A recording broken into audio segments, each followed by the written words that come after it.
independence.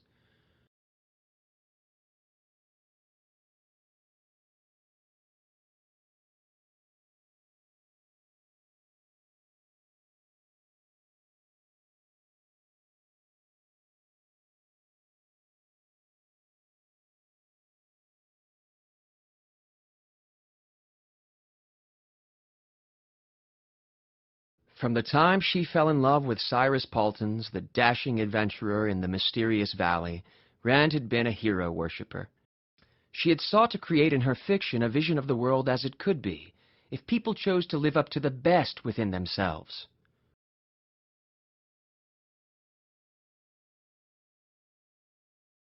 For many years, however, she explained, I was not ready to attempt the portrait of an ideal man. His first appearance in my writing is Howard Rourke in The Fountainhead. What did she mean by an ideal man? Her full answer to that question is contained in her novels.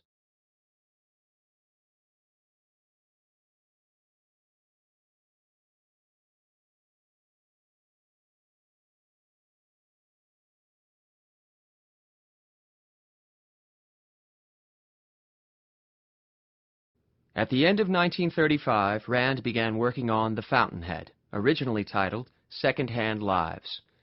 In her early notes on the story, she wrote, "The first purpose of the book is a defense of egoism in its real meaning."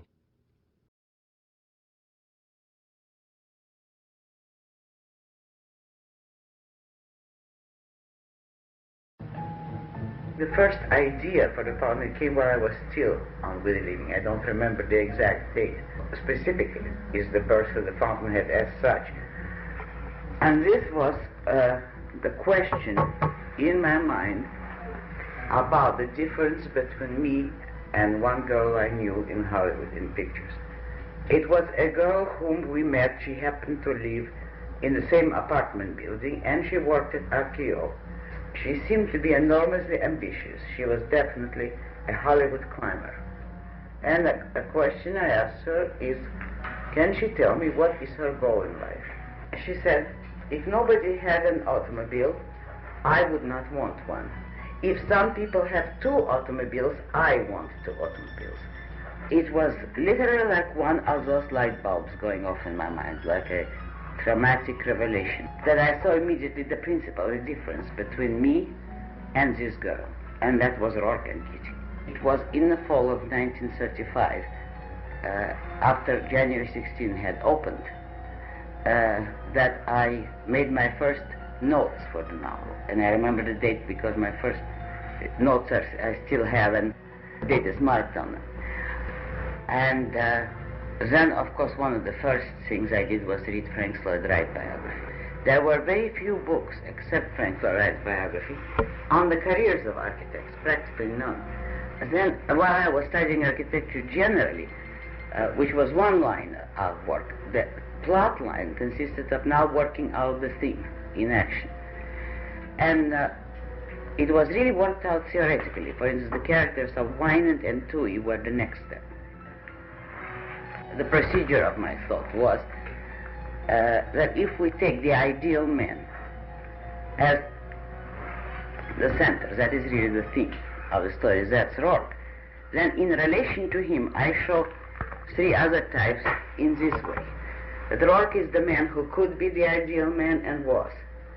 Wynand is the man who wasn't but could have been. Kitty was the man who wasn't and didn't know it. Toohey is the man who was not the ideal man and knew it. That was the definition for myself as to why I take these 4 as the key figures.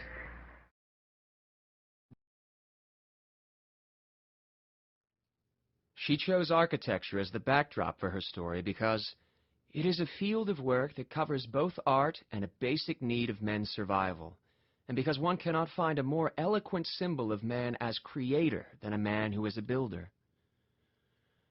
The hero is Howard Rourke, an innovative architect who defied convention to build structures whose form followed their function, and whose designs were uniquely his creation.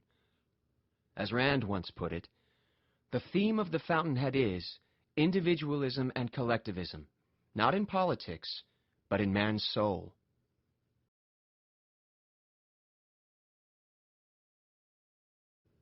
She wrote the first third of the novel before submitting chapters to publishers. 12 publishers turned her down before the Bobbs Merrill Company said yes in December 1941, on condition that she deliver the completed manuscript by December 31st, 1942. It was a year of intense creative effort, during which Rand once wrote longhand for 30 hours without sleep. She typed the manuscript herself, and it was ready on time.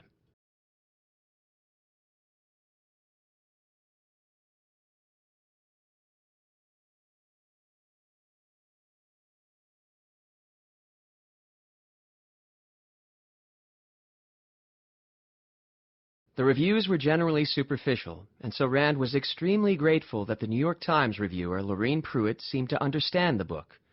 Pruitt wrote that Rand has written a hymn in praise of the individual, and you will not be able to read this masterful book without thinking through some of the basic concepts of our times.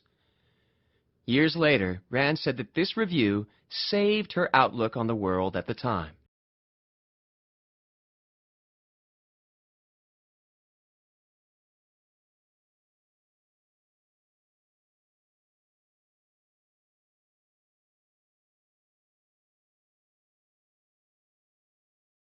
After a slow start, the book reached the bestseller list, selling 100,000 copies in 1945.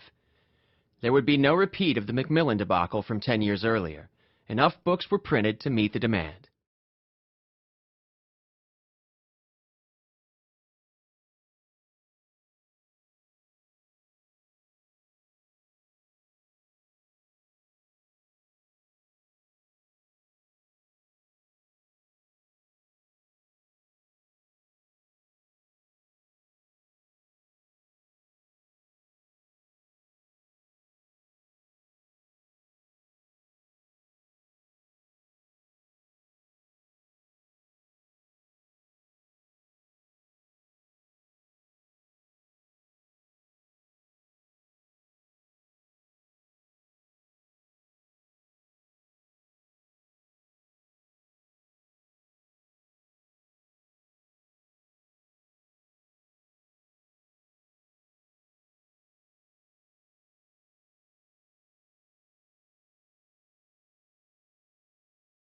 With publishing success came bidding from Hollywood studios for the movie rights. Here is Rand's description of the negotiation with Warner Brothers. This telephone call came and said that they were interested in the movie rights to Fountainhead. And they want to know what price we will take. I said 50,000. So he said, I want to warn you that you're running the risk of losing the sale. I said, I'll take that chance. And then there was delay of, I think, a week or 10 days. In the meantime, I have an appointment with some businessman to meet him for lunch to discuss my idea of the conservative campaign for the book. I come back home, and the moment I open the door, Frank is standing somewhere in the middle of the living room, and I knew something had happened. There was an abnormal look on his face, a benevolent one. He said, well, darling, you've earned $50,000 while you were out to lunch. Meaning that Warner Brothers had accepted it. And they made only one condition, that I come to Hollywood to adapt it. They'll pay the transportation, and that I give them 4 weeks free, included in the price. What I remember, the immediate day after this telephone call, Frank and I go out to eat dinner, and usually, you see, if I was busy in the afternoon, I had no time to cook, we ate in a little cafeteria. It was a pretty bad place to eat, but very convenient when we couldn't cook. So we go there to dinner, and we both had the same experience. We always, selected food by the right-hand side of the menu by the price. And I think there were 2 types of dinner, 65 cents and 45. We always ate the 45 dinner. And we come there both, after we compare notes, start looking at the 45-cent dinner and suddenly remember we can have the 65. This made the most, the issue of wealth, that made it realer than anything else. That fact that we suddenly could order a 65 centenary if we wanted to.